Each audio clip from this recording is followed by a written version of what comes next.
Welcome to But For Real, a variety show podcast co-hosted by two therapists who also happen to be loudmouth feminists. I'm Valerie, your resident elder millennial child-free cat lady. And I'm Emerson, your resident chronically online Gen Z brat. And on the show, we'll serve up a new episode every other week that will take you on a wild ride through the cultural zeitgeist, mental health, and beyond.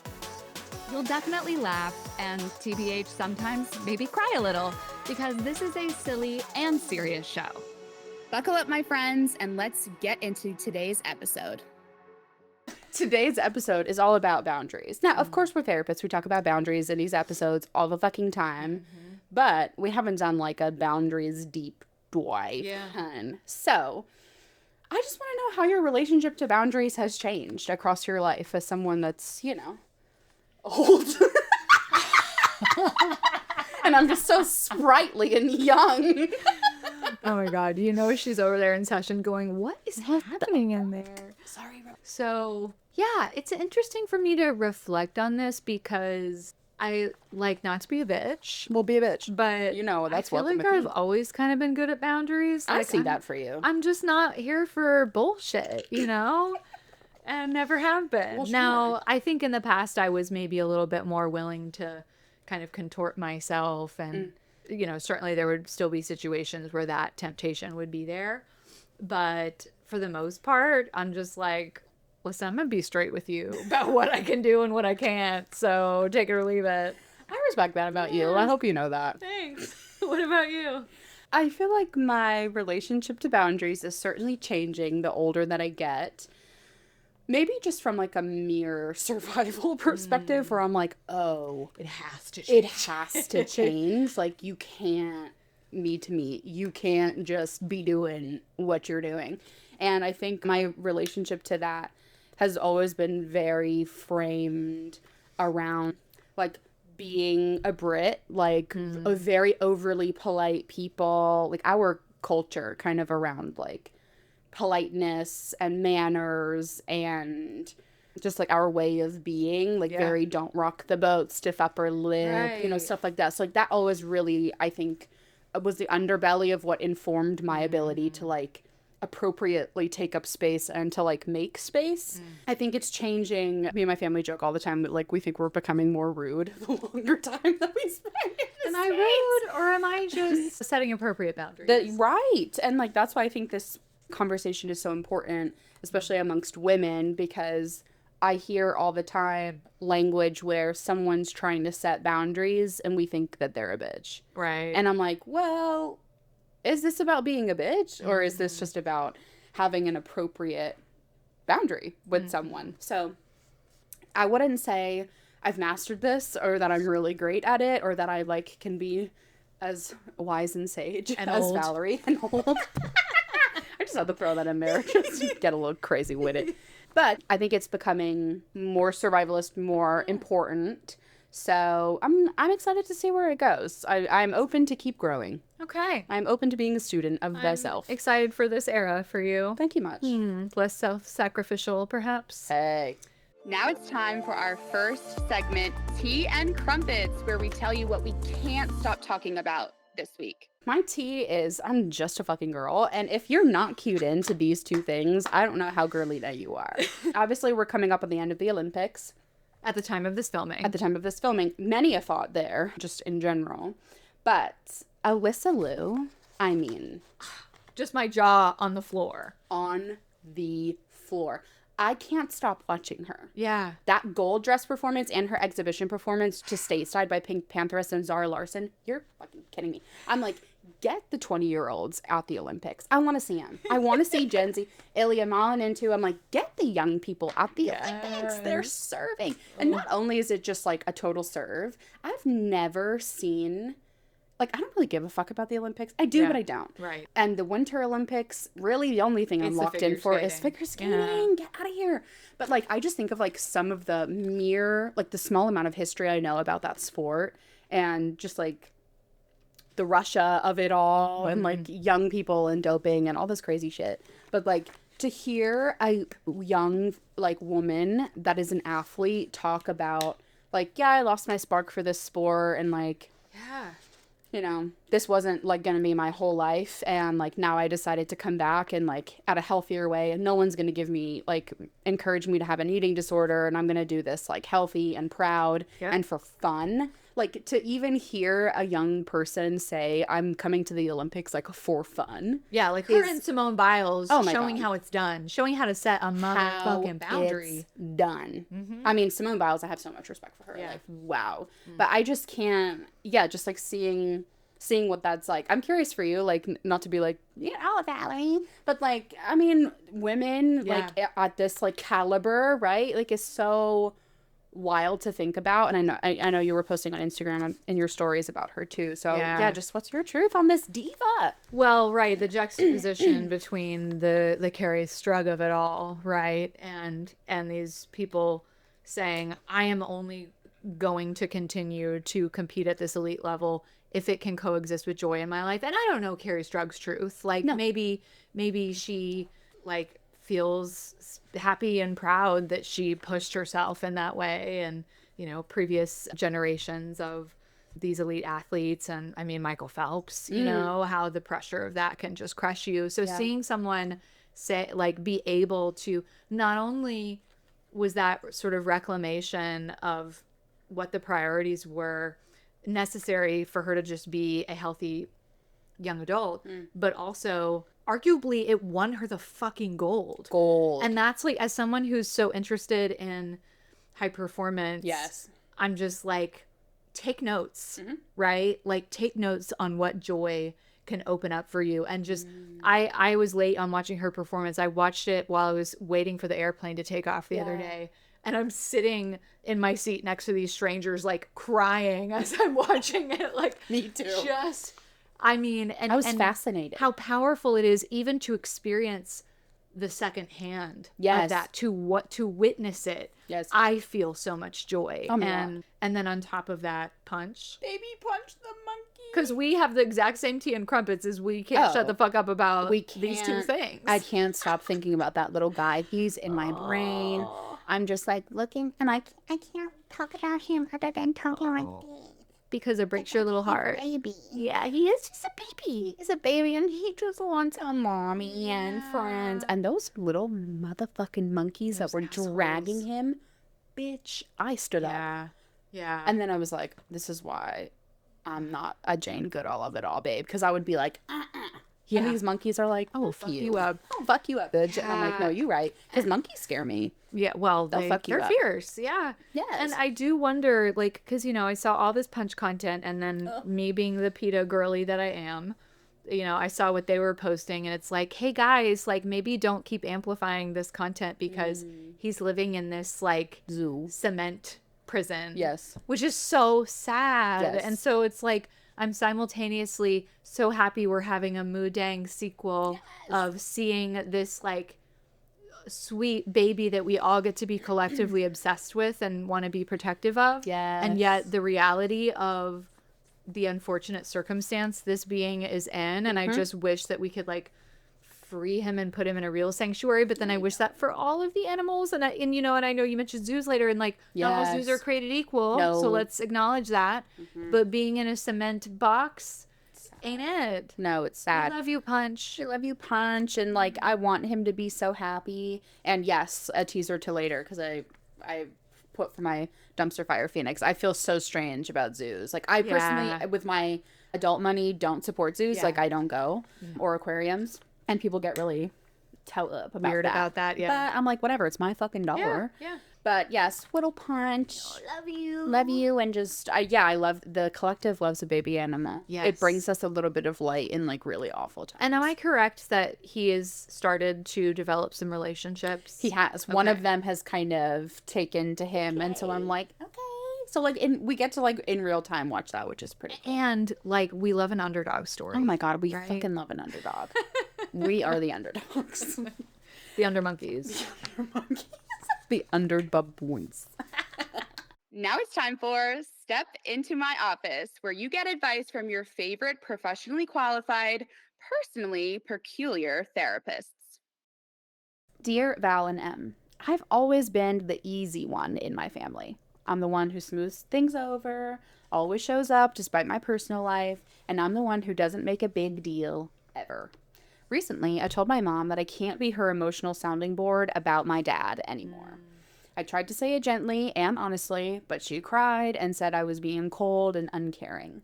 Now my sister says I'm being dramatic and using therapy speak, and it's not a big deal. It's just how our family is. I feel awful.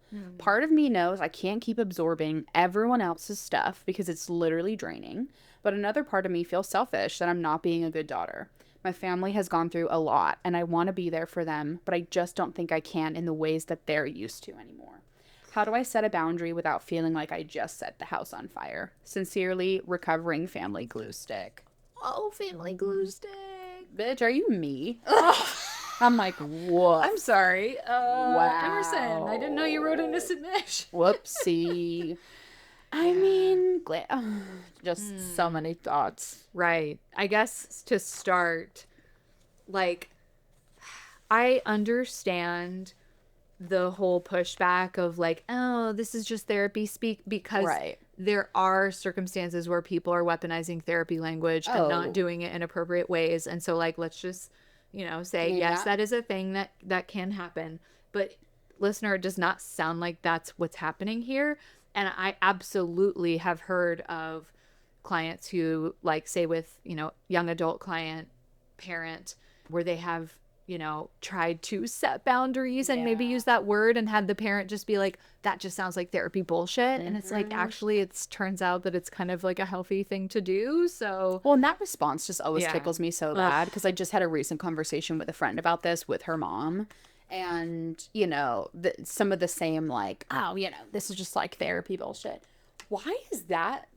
Like, if that's the response from someone, like, girl, like, look inward. deflecting much? I mean, come on. Like, that's just therapy bullshit. Like, I mean, yeah. so have you ever gone to therapy? First off. So, like, that's the bitchy part of me. The bitchy part of me also really is, like, your sister. I want to be like, bitch, shut up. Like, but I'm not mad at sister because I can... Sister's in the system too. She's in the system too. We're all enmeshed here. And, like, I really hear, like, it's just how our family is. Like, I really hear the struggle with people pleasers and folks, that struggle with that boundary setting because it is hard to break off and like blaze that trail. Like it is really scary. And for some people in their family systems, unfortunately, it can't happen. Yeah. And so, I'm hearing like, part of me thinks this, part of me thinks that. You know what you need to do, listener. Like, that what you did, although uncomfortable, was necessary. And the thing that I think people get really tore up with boundaries is that setting them doesn't always feel good. Right. But they are necessary, and we have to work with a little bit of that discomfort there of, even though this is necessary, it kind of sucks to do it, and it's difficult to uphold it. But that in the long run, boundaries are very like thinking of your future self in my head. Like, yes, it's the present self, but it is thinking of the future you that gave this relationship the credence that you think it deserves to set that boundary with someone. So, I know it feels bad, dude, but it sounds like you're doing what you need to be doing. Yeah, and that there's intentionality around how you're bringing it. Like, said, I tried to say it gently and honestly, that, setting boundaries is not licensed to be a bitch, right? No. To like be harsh. I love the quote from Terry Real that said, there's nothing harshness does that firm compassion can't do better, right? So it's like, it is possible to be firm and direct and still kind, but it may not be received that way. You may be told that you're being cold, and that's not necessarily true. No. No, we're kind of dealing with multiple truths and multiple realities here, which I think is always really challenging, especially in the family realm. So keep listening, dear listener. And I think you're on the right track, buddy. Yep. It's just an uncomfortable one. And now it's time for the DSM. In our DSM, all varieties of dysfunction, spiraling, and meltdowns are welcome. In this segment, we break down complicated concepts and common misconceptions about mental health, well-being, and tell you what we really think. Of course, today we were talking about ye old boundaries. And this sort of idea, this concept really came to popular discourse in the 80s, 90s, the Yes. family systems therapy, Bowen, codependency, Melody Beatty, all of that world, you know, adult children of alcoholics, like we talked about before, and Codependency Anonymous, like all of that kind of coming up big in the 80s and 90s. And then in 92, the book Boundaries by Cloud and Townsend brought it into mainstream Christian counseling spaces, but also, you know, just more general kind of popular lexicon. And really, when, you know, it first kind of came to be, it was about differentiation, which Yes. I love. How do I find myself as my own sort of sovereign being who's in relationship with other, you know, people and organizations and whatever, and negotiate what that looks like in a way that feels intentional and, you know, honoring, maintaining a sense of self in that relationship. And of course, over time, the internet doing what it does, pop psychology doing what it does. And now we are in the cut people off culture, which, you know, we've talked about before, like in our rupture repair episode. Sure, sometimes that sort of more rigid, definitive thing is necessary. But as usual, there's a lot of nuance that is helpful to step into with boundaries. So ultimately, boundaries are a statement of what you will and won't participate in, what you will and won't engage with. It's setting limits around your time, your energy, your body, your values, your emotional capacity, maybe your money. And it's something that you enforce through your own behavior, right? So this is such a thing that we'll keep drilling in this episode, is like, a boundary is I can't tell you what you should do, right? I am enforcing my boundary through my behavior. So it's not controlling someone else. It's not an ultimatum that is disguised as I'm being empowered. It's not a demand, and it's not a punishment. I feel like this is an important distinction that a lot of people who have the tendency to talk about boundaries like they know it. Again, in that, just like Valerie was saying, where it's like, oh, well, you can't do this, and that's my boundary. Hey, that's not a boundary. You're telling someone what the fuck to do. So it's important to flush out internal versus external boundaries. So internal boundaries are how you manage yourself. So, you know, an example, if I will leave if we're raising voices, that's fine. That is a totally okay boundary to have. I'm not responding to texts after 9 p.m. Sure, you got to get to bed. I should probably put that one in place. Maybe make it 10. And I won't over-explain my no. So again, those internal boundaries, if you look at them from a lens of self-regulation and your self-management, that's what we have to think of. In tandem with external boundaries, they are the what that you communicate. So an example, I'm not available to talk about that. Please don't comment on my body. If that continues, I'm going to step away. So the external is the communication. The internal is the follow through, and we need both. Ooh, I know it's kind of obvious for us, but it's the distinction around like, yeah, I can make a request. Yes. And I can tell you what I plan to do if you don't honor my request. Yes. Right? I still can't make you do a it. thing, but I can tell you what I plan to do if, you know, you're not willing and able to align with that, right? Like Sure. with the whole commenting on my body. Like you could say, well, that's telling someone what to do. Well, I can't say don't. I mean, I can, but it's not really going to do anything. Don't. If you're comment. adamant about I'm talking asking about my you, weight, don't comment on my body. Right. If you do continue to, here's what then I'm going to blank. do. Right. Yes. Yeah. So why is it so damn hard to set the boundaries? You know, our nervous system gets nervy. We get scared that, you know, oh my God, but what if this person, you know, leaves or they're upset with me and then I feel like a bad person. So all the attachment shit comes up. Conditioning, especially for women AFAB people. Good girls are agreeable, right?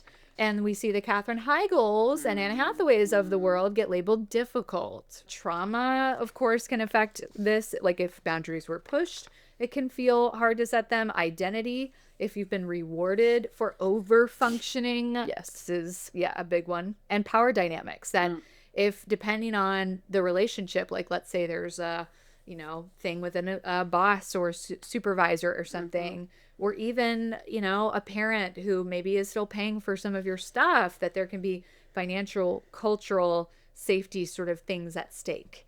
And over time, it does get easier with practice, right? Like you were saying earlier, it may not always go well. No. And even still, 5, 10, 20 years into setting boundaries, it's not always going to go smoothly or be easy. But the more practice you get, your nervous system learns that, wow, even though this was uncomfortable, this person is upset with me right now, I survived. Your resentment decreases, which is huge.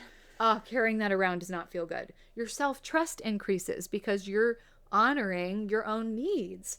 Your relationships become more honest and real. That's invaluable. And the people who do stick around and are willing to kind of work with you in that process actually know the real you and honor the real you. I think that's so important, and something, you know, when I start like really talking in sessions with clients about with boundaries is some of that. Do I feel like the people in my life know me? Do I feel like I run groups, and so the main thing in those consult calls, everyone talks about depth, right? Like feeling like my relationships don't have depth, and I'm seeking this depth and this connection, and that's great because I'm trying to run groups and fill groups and be in a group space to, you know, aid therapeutic change. And it's always so interesting to me just how open so many people talk about the fact that they're in relationship with people that they feel like the relationships aren't growing together or progressing, that they're very stagnant. And again, that's really distressing for some people and doesn't really matter for others. But I think the boundaries piece certainly goes into that, because to me, you hear the resentment in that sometimes. Oh, yeah. Where, you know, in that situation in particular, or if it's a situation that's ongoing or something with my parents or something with a friend or a boyfriend or whatever, and we're not addressing stuff in real time, well, then you're going to fucking hate that person or hate the relationship. Right. And then like that kind of sucks because we're not really giving it a chance. Yeah, giving them a chance to show up differently. So it's important. Okay. So how do we actually fucking go about doing this, right? Because I feel like we hang out on the internet with like this boundaries, and it's not like really what it is, and it drives me nuts. Yeah. So we need to start small. And you're like, bitch, no, duh. But I'm serious. You have to practice in low stakes scenarios. If I have people that are very chronically trying to like heal people pleasing or really like struggle with that differentiation or self-trust, please start small. And we'll even expose your hierarchy menu of what small means, babe, if we need to. So no thanks. That doesn't work for me. It doesn't have to be anything crazy. Go do it with a stranger. One of the first things I ever tell people is that coffee shop that you pass all the time, or that park, or that store or whatever, just go into it and interact with someone in any capacity. Don't monologue before, you know, get too I'm like, just go and get a flat white and just leave. It's interesting too, like the obviously there's a strong overlap between boundaries and just general assertive communication. Yes. Right? Because usually if we're asserting ourselves in a moment, I don't know, it's not always a boundary, but it's like every time we set a boundary, we're being assertive. Yes. Right? So like practicing assertive communication in general in these low stakes scenarios, like, you know, if you ordered something at the restaurant and they brought it with the topping that you asked for them to take off, right? Like practice. That's a moment, babe. That's a moment to practice. I can't tell you how many memories I just had in my mind of like going through a drive-through window and being like, this coffee's wrong. And I just kept driving. So those low stakes scenarios, please delay your yes. This is a really big one for me. One that I'm really, really trying to work on. You know, I'll get back to you. What's one I've been using a lot? That's earnest. I need to check my calendar before I commit to this. Yep. And I genuinely mean that. And I'm always like, do they think I'm a bitch because I didn't immediately say yes? If they do, then that's their truth, right? So please delay your yes. Use 24-hour rule, whatever. If you have someone that's always like, can you do this? And you're always saying yes, and then you're getting resentful and pissed off, that's time to take a little bit of a temperature check right there.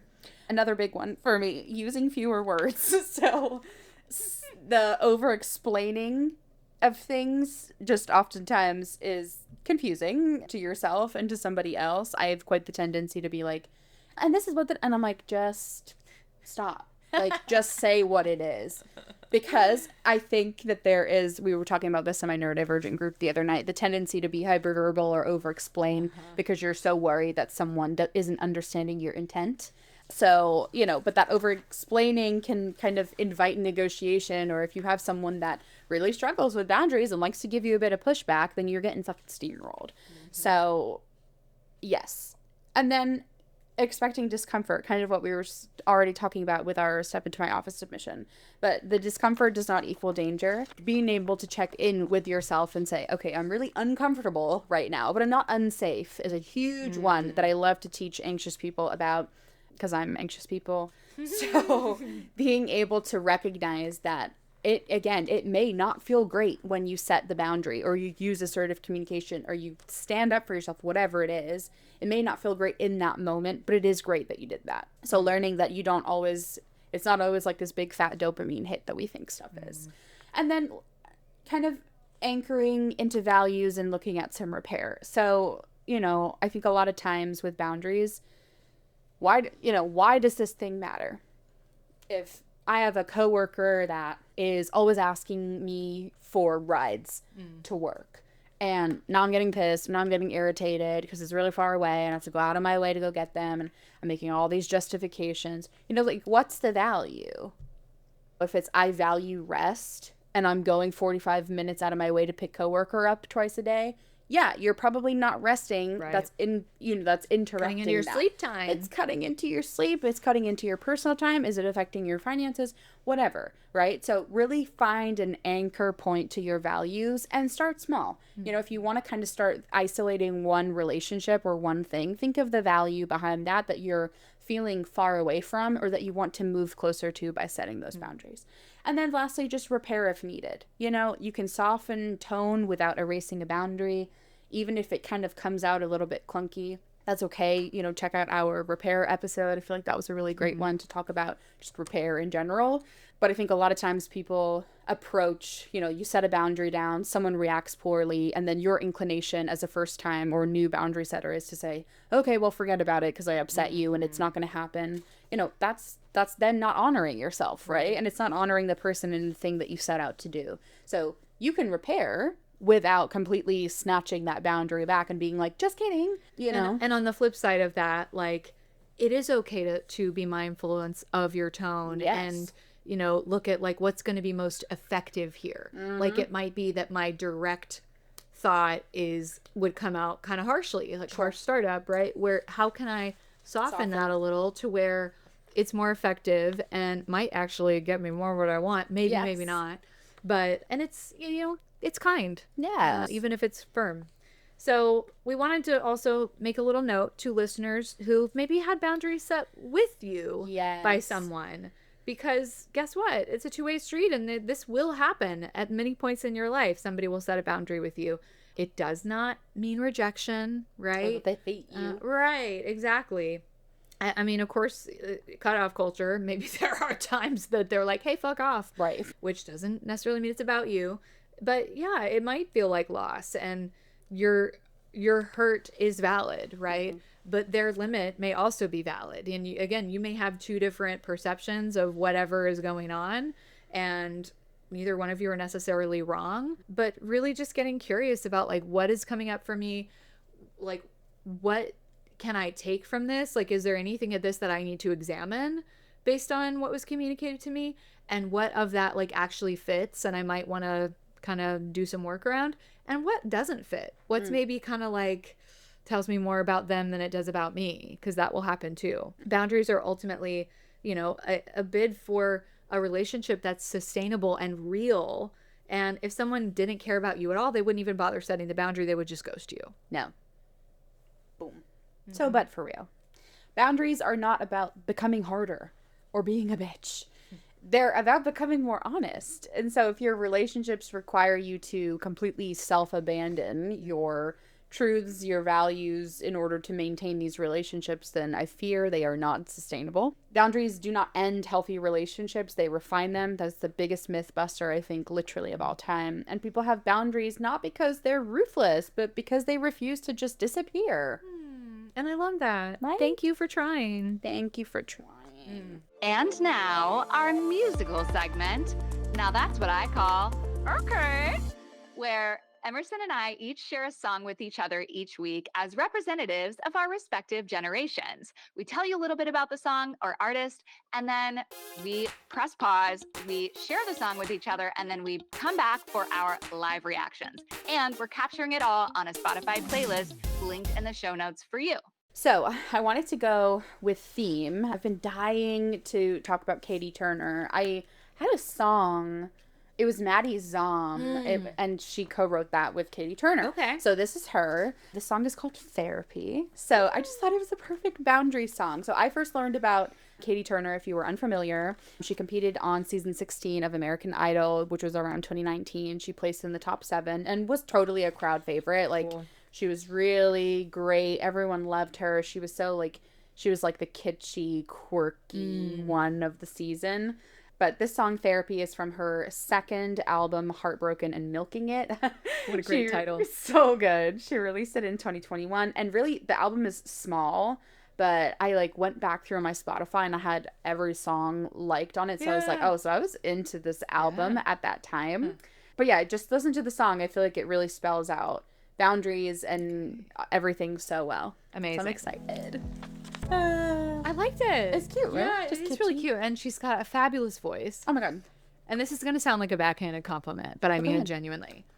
I do, like, I'm not by any means calling her ugly, but I do love to see when people get in the spotlight in entertainment and they're not, like, the stereotypical definition of, like, what our society considers beautiful. Yes, I right? agree with that. Like, can you just be an average looking person and have an amazing voice and have a successful singing career? I fucking hope so. No, I'm actually so glad you said that, because I feel like a lot of the time, you know, I'm a pop princess, so I'm like with the girls or whatever, but there's a lot of times where most music that I feel at the soul level that I connect with isn't someone that, you know, I mean, some of it is the Ariana like, Grande or sure, you know, and some of it is like her stuff and Taylor Swift that has been like monumental to me. But I think of, why am I blanking? Luke Combs. He's like a country singer, but like a guy that like nobody. Louis Capaldi. Oh my God, you know, like especially like guys, but like like femmes too, where I'm like, yeah, you don't have to. Not everyone's like a Tate McRae type pop girl. Like she's talented. It's normalized. Yes. Okay, what is your song for this week? Okay, my tune is Hands Clean by Alanis. Ooh. You might know this one. Okay. It did get... I'm laughing because I'm like, it did get a lot of radio play when you were 3. Which I was like watching Teletubbies. But anyway, yeah, it is one of her more popular songs from her 5th album, 2002, called Under Rug Swept. Ooh. And one thing I learned when I was looking up about the song was that this song at the time caused controversy because it was reportedly her recollection of a taboo sexual relationship she shared with a much older man when she was about 14, which I thought, get it, girl, like talking about this in 2002, now that's like everyone talks about it and writes about it. But back then, no taboo. So Alanis is just a queen. Well, yes. She's so tea. She really is. I was telling Valerie, I was like, her like long hair, like if I like just being a little girl, like I loved shit like that, where I was like, you just like would pretend to be her because she was so cool. Yes. Like, also, yes, we were saying that, like, kind of not really that tea to talk about it now, like these kinds of like large age gap relationships and abusive relationships, stuff like that. But like for the time, gag. Right. That's big gag. And I was even thinking about like the idea of boundaries and like, I've honored your request for silence. Like, oh my God. You know, babe, just because someone tries to set a boundary or make a request doesn't mean you have to honor it. No. Right? This is true. And now for our last segment of the show, welcome to Fire Dumpster Phoenix. It is rough out there, y'all, and we need all the hope we can get. It's time to go dumpster diving for some positive news and rise from the leftover Happy Meal ashes together. So, as kind of teased with talking about Little Baby Punch, this little guy is so fucking cute, and I could not share. I'll have to pull up a picture for you, but a 4-week-old baby giraffe born at the Toledo Zoo and Aquarium in Ohio is going viral due to his insane cuteness and his funny tuft of hair that everyone is so obsessed with. Everyone feels like he looks a little goofy and nerdy, and so they've named him Eugene. He's 130 pounds of total cuteness, and the other giraffes and fans around the world are just so obsessed with him. And I put, we as a society love a baby animal story. Truly. I mean, it just brings people together, hon.